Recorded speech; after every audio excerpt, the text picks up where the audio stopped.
pulled out his driver and went for a line that most professionals would consider unnecessarily aggressive for an opening round. The commentators chuckled nervously. "Bold choice for a young player," one said. "Perhaps feeling some pressure to make a statement early," suggested another. But Charlie wasn't done. Hole after hole, he was making decisions that seemed to contradict everything anyone knew about percentage golf, about playing the odds, about the conservative approach that usually wins tournaments. This wasn't just aggressive golf, this was something else entirely, and nobody could quite figure out what they were watching. Here's where it gets really interesting, where the performance shifted from unusual to absolutely shocking. The back nine didn't bring a sound, correction, or a return to conventional play. If anything, Charlie doubled down on the aggression. On the 13th, facing a 220-yard approach over water to a tucked pin, the safe play was obvious to everyone watching. Layup. Take your par. Move on. Every caddy in America would have handed their player a wedge for that shot and told them to play smart. But Charlie asked for his 3-wood. His caddy reportedly hesitated, started to say something, then just handed him the club. What happened next had jaws dropping across every clubhouse and sports bar showing the tournament. Charlie took his stance, and with absolute commitment, pure conviction in every fiber of his being, he swung. The ball launched on a trajectory that seemed impossible, fighting against wind and physics and common sense. For a moment, it looked like disaster. The ball appeared to be drifting toward the water, and you could almost hear the collective intake of breath from everyone watching. Then something remarkable happened. The ball caught an updraft, rode it perfectly, and landed on the green, rolling to within 15 feet of the cup. The gallery went absolutely wild, but the golf purists, they were conflicted. Yes, it was an incredible shot, but was it smart? Was it sustainable? Was this the kind of golf that wins tournaments? Or was this a highlight reel wrapped around a ticking time bomb of eventual disaster? Charlie's demeanor through all of this was perhaps the most shocking element of the entire round. There was no visible stress, no second guessing, no apparent concern about what anyone thought. He moved from shot to shot with purpose, making aggressive choices that seemed to come from some internal compass that only he could see. It was almost as if he'd decided to play a completely different game than everyone else on the course, operating by rules that existed only in his own head. The 15th hole brought the moment that has already been memed and turned into 1,000 hot takes across golf social media. A drivable par 4, but with trouble everywhere. Bunkers left, water right, and a green that's notoriously difficult to hold even with a short iron. The conventional play, the play that every golf instructor in the world teaches, is to hit an iron off the tee, leave yourself a comfortable wedge distance, and take your birdie chance from there. Safe, smart, percentage golf. Charlie pulled out his driver again. His playing partners exchanged glances. The crowd murmured nervously. Even the announcers went silent for a moment, as if they couldn't quite believe what they were seeing. And then Charlie slightly unleashed a drive that was simultaneously brilliant and terrifying. The ball flew on a thread, barely clearing the bunkers, flirting with disaster on every inch of its flight path before landing softly on the front of the green and rolling to within birdie range. The social media reaction was instant and completely divided. One camp celebrated the fearlessness, the confidence, the refusal to play scared. "This is what golf needs," they declared. "A young player who isn't afraid to attack, who plays with his heart on his sleeve, who brings excitement back to a sport that's become too conservative and calculated." The other camp was equally vocal in their criticism. "Reckless," they said. "Unsustainable. He's going to crash and burn playing like this. Someone needs to rein him in before he ruins his career with this kind of approach." But here's what made this performance truly shocking and what nobody could argue with. It kept working. Not every shot was perfect. Not every gamble paid off. But Charlie maintained a level of execution that made his aggressive strategy viable and competitive. He was living on the edge, playing golf that looked reckless on paper but somehow worked in reality. And as the round progressed, you could see a transformation happening not just in his game, but in the narrative surrounding him. By the time Charlie finished his round, the golf world was in complete chaos trying to process what they'd witnessed. His score was competitive, good enough to keep him in contention, but that almost felt secondary to the larger question hanging over everything. What had everyone just watched? Was this a kid rebelling against the conservative approach he'd been taught? Was it a calculated strategy to separate himself from the pack? Was it pressure manifesting in unexpected ways? Or was this simply Charlie Woods announcing to the world that he was going to play golf his way, consequences be damned?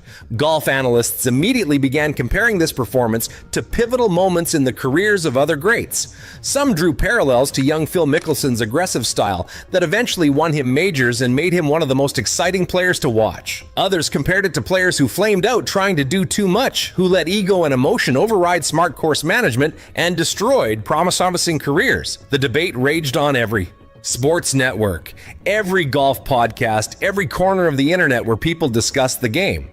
But perhaps the most shocking element wasn't what happened on the course. It was the conversation this performance sparked about pressure, expectations, and identity. For years, Charlie Woods has existed in this impossible space between being his own person and being Tiger Woods' son. Every swing has been compared. Every decision has been analyzed through the lens of his father's legacy. Every tournament result gets measured against impossible standards that no teenager should have to carry. And maybe, just maybe, what we witnessed wasn't recklessness or strategy or pressure cracking. Maybe it was simply a young man declaring his independence in the only language he knows, golf. Think about the psychological weight Charlie has carried since childhood. Imagine being constantly measured against arguably the greatest golfer of all time, not by strangers alone, but by your own bloodline. Imagine every coach, every analyst, every fan having an opinion about how you should play, what you should do, who you should become. The question now isn't whether Charlie played well or poorly.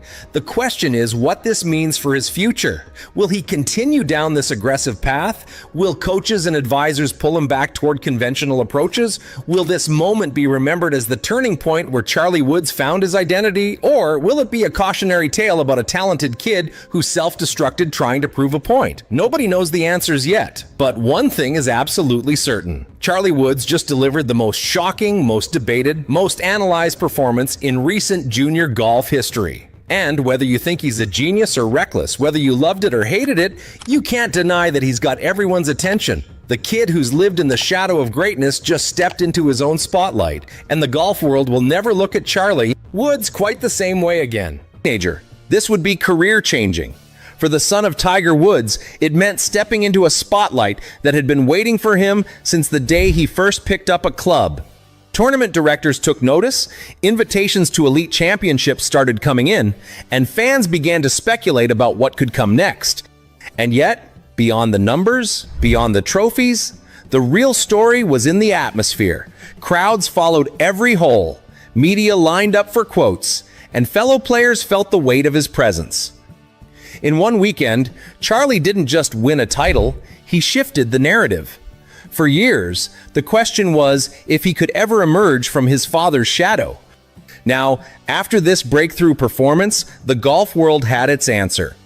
The celebration had barely settled when another voice entered the conversation. And it wasn't just any voice. It was Jack Nicklaus, the Golden Bear himself, a man who knows more than most about what it means to dominate golf and live under the relentless eye of the public. Where others were cheering, Nicklaus brought something different, a warning.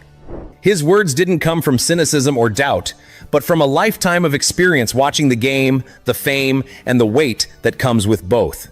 The road ahead is tough, Nicklaus cautioned. He wasn't talking about competition alone, he meant the invisible battles, the kind that can't be measured on a scorecard.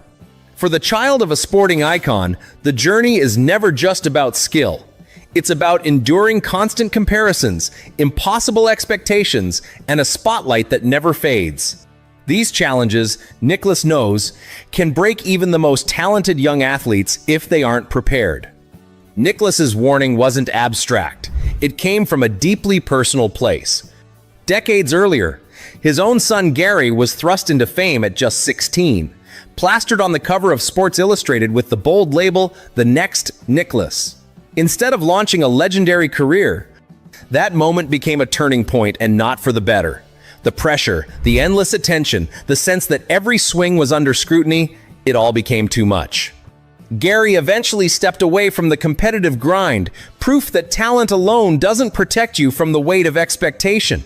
That's why Nicklaus sees Charlie's moment as both inspiring and dangerous.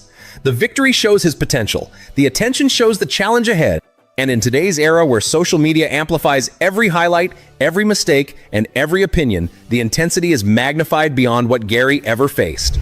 Charlie's rise is undeniable, but so is the spotlight.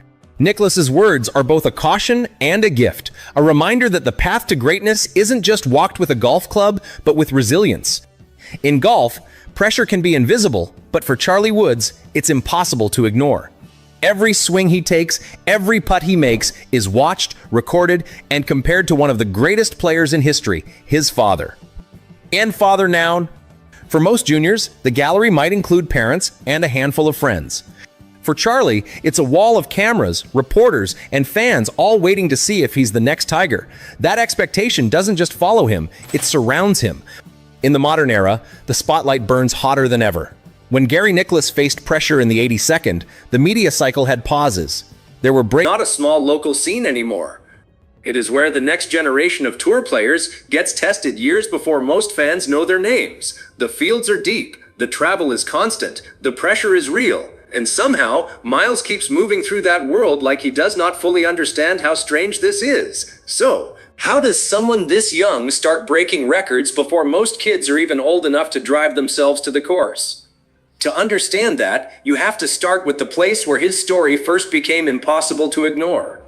Before the headlines, before the Tiger Woods comparisons, before the PGA Tour invitations, Miles Russell was still just a kid growing up around golf in Northeast Florida. That part is important, because when people hear the word prodigy, they often imagine someone being rushed toward greatness as if every step is part of some master plan. But golf does not usually work that way.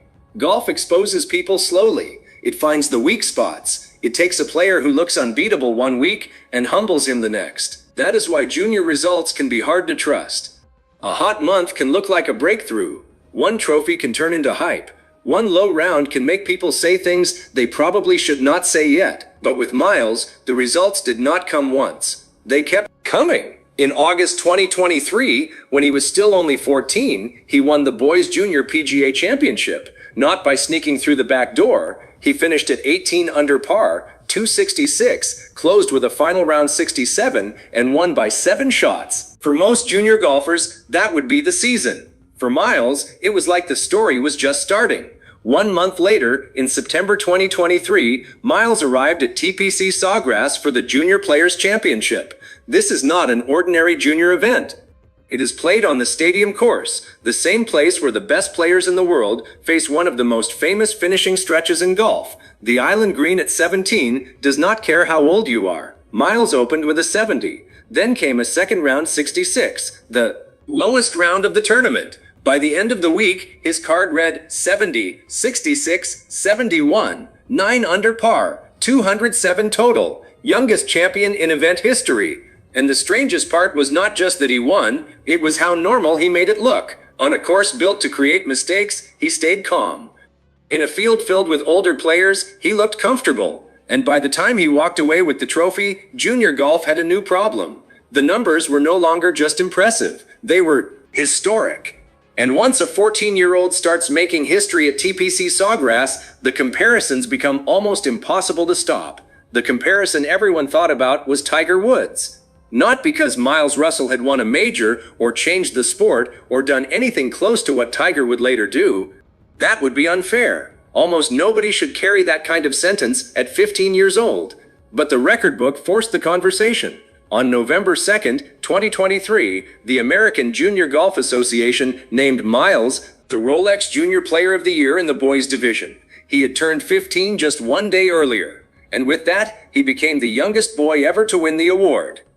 Before Miles, the youngest had been Tiger Woods, who won it in 1991 at 15 years, 10 months, and 2 days old.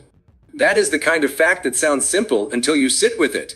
Because Tiger Woods is not just another name in junior golf history. He is the measuring stick, the impossible shadow, the player every young phenom gets compared to, usually too early, and usually with too little care. So what do you do when the record book starts comparing you to Tiger Woods before you can even drive yourself to practice? For Miles, the answer seemed almost boring.